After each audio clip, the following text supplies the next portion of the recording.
Hello दोस्तों, हमारा नाम हिमांशु ब्रह्मनिया है और आपके चैनल का नाम है हिमांशु ब्रह्मनिया स्टडी पॉइंट। आइएगा, आज केंद्रीय उच्च भूमि पर है ना, यानी कि भारत का प्रायद्वीपीय पठार एक टॉपिक है। इसको समझते हैं कि भारत का प्रायद्वीपीय पठार था क्या, है क्या, है ना, उसमें कौन कौन सी संरचनाएं आती हैं, उन पर आज एक सामान्य जानकारी आपको हम दे रहे हैं। फिर अलग अलग संरचना को अलग अलग वीडियो में हम बताएंगे, ठीक है। तो जो नए व्यूवर्स हैं, जिन्होंने हमारे चैनल को सब्सक्राइब नहीं किया है, वो हमारे चैनल को सब्सक्राइब कर ले और बेल आइकन ऑन कर ले, ठीक है, जिससे नोटिफिकेशन आपके पास में जल्द से जल्द पहुंच जाए, ठीक है। चलिएगा, स्टार्ट करते हैं। देखिएगा, वास्तव में है क्या,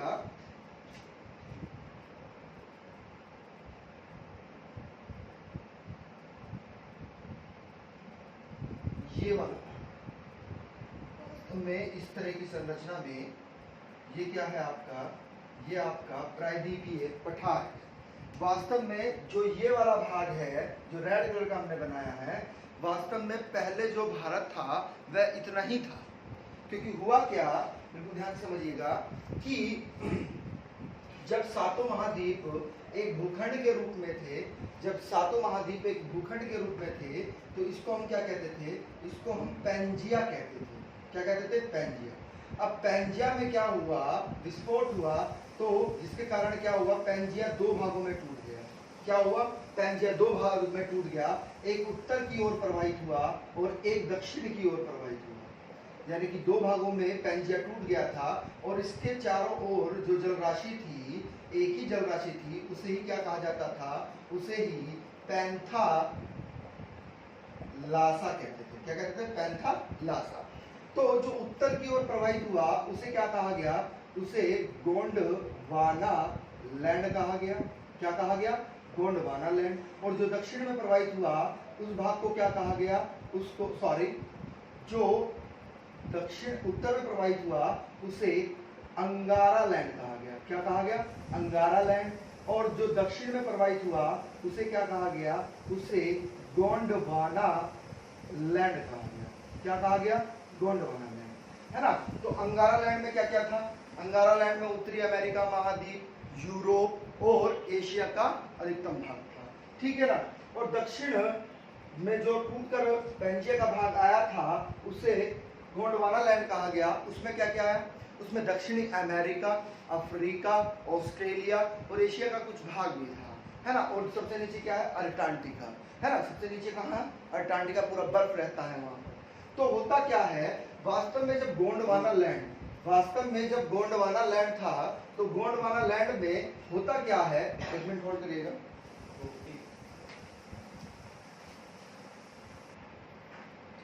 तो गोंडवाना लैंड में जो अफ्रीका था, अफ्रीका महाद्वीप, ये अफ्रीका महाद्वीप है, ठीक है ना। ये क्या है? अफ्रीका महाद्वीप है। इसे हॉर्न ऑफ अफ्रीका कहते हैं, है ना, सिंह की तरह निकला हुआ भाग है। तो वास्तव में पहले जो भारत था वह किससे मिला हुआ था? अफ्रीका का भाग था। तो होता क्या है कि यूरेशियन प्लेट, कौन सी प्लेट? यूरेशियन प्लेट और इंडियन प्लेट आपस में क्या हुई? पास में है, ठीक है। क्या हुई? पास में आई। यानी कि इंडियन प्लेट कहां पर गई है? इंडियन प्लेट उत्तर पूर्व की ओर, जहां पर यानी कि ये जो भाग था ये इंडियन प्लेट का भाग था। प्लेट क्या होती है? प्लेट क्या होती है? पृथ्वी के नीचे 200 से 250 किलोमीटर नीचे जाने के बाद में कठोर चट्टानें पाई जाती हैं, तो उन्हें हम क्या कहते हैं? प्लेट्स कहते हैं। उन्हें क्या कहते हैं? प्लेट्स कहते हैं। और वो प्लेट्स क्या करती हैं? तीन प्रकार की गति करती हैं, या तो एक दूसरे के पास आती हैं, या एक दूसरे से दूर जाती हैं, या अगल बगल क्या होती हैं? खिसकती हैं, ठीक है। तो इसी क्रम में क्या हुआ कि ये जो इंडिया था, ये वाला, ये यहां से टूटकर अलग हुआ और कहां पर? यूरेशियन प्लेट पर जाकर जुड़ गया। कहां पर? यूरेशियन प्लेट पर जाकर जुड़ गया, ठीक है। तो यानी कि जो हमारा मूल भारत था वह यही था। क्या था? मूल भारत हमारा यही था। पॉइंट क्लियर है? आ रही है बात समझ में? चलिएगा, अब एक चीज और समझिएगा, जो हमारा प्रायद्वीपीय पठार है, इसी को ही क्या कहा गया? इसी भाग को प्रायद्वीपीय पठार कहा जाता है। इसी भाग को क्या कहा जाता है? प्रायद्वीपीय पठार कहा जाता है। क्लियर है पॉइंट? तो इसमें कुछ संरचनाएं हैं, है ना। कुछ संरचनाएं हैं, आइए उनके बारे में चर्चा करते हैं। देखिएगा, समझिएगा बिल्कुल ध्यान से।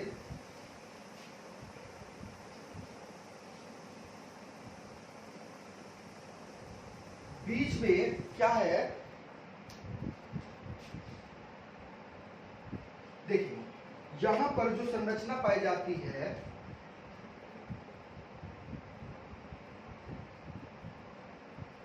ये वाली संरचना, इसे ही हम क्या कहते हैं, इसे ही हम अरावली श्रेणी कहते हैं। क्या कहते हैं? अरावली श्रेणी।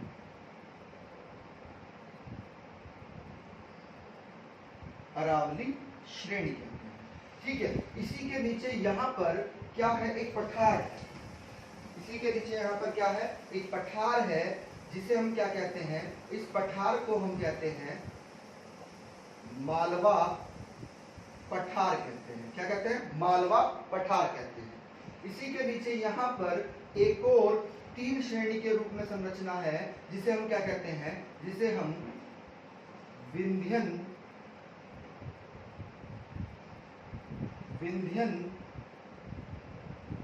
चल श्रेणी कहते हैं। क्या कहते हैं? विंध्यंचल श्रेणी। और इसी के नीचे एक और 3 श्रेणियों के रूप में आपको क्या दिखाई देती है, पर्वत दिखाई देते हैं। इसे हम क्या कहते हैं, सतपुड़ा पहाड़ी कहते हैं, या सतपुड़ा श्रेणी कहते हैं। Clear point? आ रही है बात समझ में? इसी के अंतर्गत यहां पर एक पर्वत है, जिसे क्या कहा जाता है, पश्चिमी घाट पर्वत। और यहां पर कई श्रेणियों के रूप में एक पर्वत पाया जाता है, जिसे हम क्या कहते हैं, पश्चिमी घाट पर्वत, सॉरी पूर्वी घाट पर्वत। ये क्या है आपका?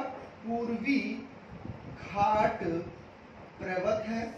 जबकि ये क्या है, ये आपका पश्चिमी घाट पर्वत है। क्या है? पश्चिमी घाट पर्वत है। देखिएगा, पूर्वी घाट पर्वत और पश्चिमी घाट पर्वत की संरचना अलग अलग है ना। क्या है? अलग अलग है। क्लियर है पॉइंट? आ रही है बात समझ में? तो कहने का तात्पर्य यह है कि यहां पर क्या किया, वास्तव में यहां पर नदियों ने इसको क्या कर दिया है, पूर्वी घाट पर्वत को काट दिया है। यहां से गोदावरी नदी बड़ी नदी बना रहे हैं, ये आपकी कृष्णा नदी और ये आपकी कावेरी नदी। तो इन नदियों ने क्या किया है कि पूर्वी घाट पर्वत को क्या कर दिया है, काट दिया है ना। तो इसीलिए अलग अलग संरचनाओं में दिखाई देता है। जबकि पश्चिमी घाट पर्वत एकदम समांतर है, सीधा है, कहीं से कटा चटा नहीं है। तो वास्तव में यहाँ पर एक और संरचना पाई जाती है, जहां पर पूर्वी घाट पर्वत और पश्चिमी घाट पर्वत आकर आपस में मिलते हैं, इसे एक पर्वतीय गांठ का निर्माण होता है। इसे ही कहते हैं नीलगिरी पर्वत कहते हैं, या नीलगिरी पर्वत गांठ कहते हैं। इसी के नीचे एक और पर्वतीय गांठ है, जिसे हम क्या कहते हैं, जिसे हम मोस्ट इंपोर्टेंट है, पूछा जाता है, क्योंकि 3 पहाड़ियां, कौन सी, आपकी अन्नामलाई पहाड़ी है ना, कार्डाबम पहाड़ी और पालनी पहाड़ी, जब आपस में मिल जाती हैं तो एक पर्वतीय घाट का निर्माण करते हैं। उसे हम क्या कहते हैं, मोस्ट इंपोर्टेंट। सबसे ऊंची चोटी का नाम बताइएगा, कुंद्रेमुख, है ना। तो कुंद्रेमुख पर्वतीय घाट है, ठीक है। यानी कि 3 श्रेणियां यहाँ पर आकर आपस में मिल रही हैं, बिल्कुल ध्यान से समझिएगा। ये है आपकी पर्वत श्रेणी पालनी पहाड़ी। क्या है? पालनी पहाड़ी है। ये आपकी अन्नामलाई पहाड़ी है। और ये आपकी कार्डामम पहाड़ी, इसे ही हम क्या कहते हैं, इलायची पहाड़ी। इंग्लिश में कार्डामम कहते हैं, हिंदी में क्या कहते हैं,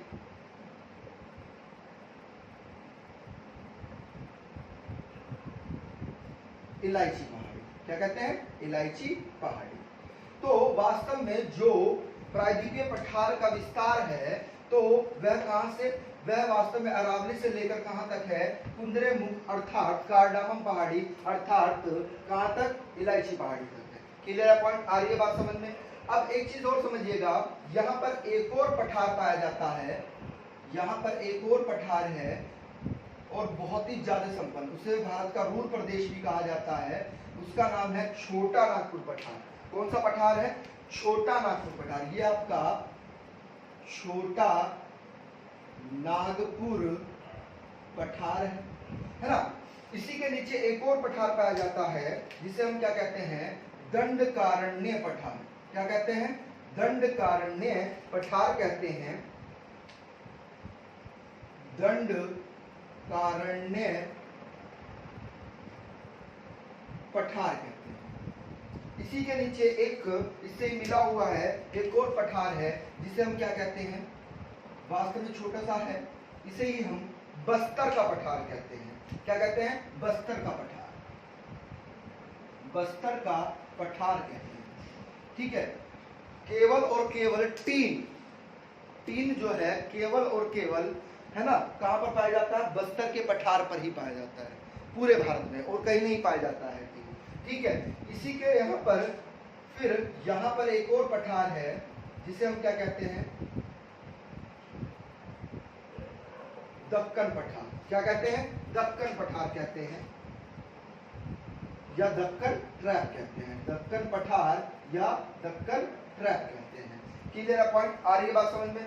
तो हमें क्या पढ़ना है? इन सभी संरचनाओं के बारे में एक एक करके अलग अलग पढ़ना है। ठीक है। क्लियर है पॉइंट? आ रही है बात समझ में? है ना। अब सबसे पहले हम इसी क्रम में क्या पढ़ाएंगे? इसी क्रम में सबसे पहले हम अरावली श्रेणी पढ़ाएंगे, उसके बाद विंध्याचल पढ़ाएंगे, उसके बाद सतपुड़ा पढ़ाएंगे, और उसके बाद में आपको पश्चिमी घाट पर्वत पढ़ाएंगे, उसके बाद में पूर्वी घाट पर्वत पढ़ाएंगे, और उसके बाद में आपको क्या किया जाएगा?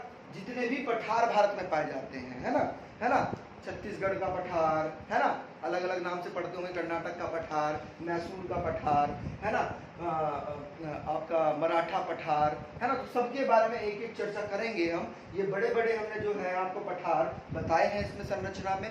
तो जिसने देखिएगा, एक चीज और समझिएगा, बिल्कुल ध्यान से समझना है, बिल्कुल ध्यान से चीजों को क्लियर करना है। अब होता क्या है वास्तव में, आपसे प्रश्न जो बनता है वास्तव में इसकी अवस्थिति एवं विस्तार से बनता है ना। किससे बनता है? अवस्थिति एवं विस्तार।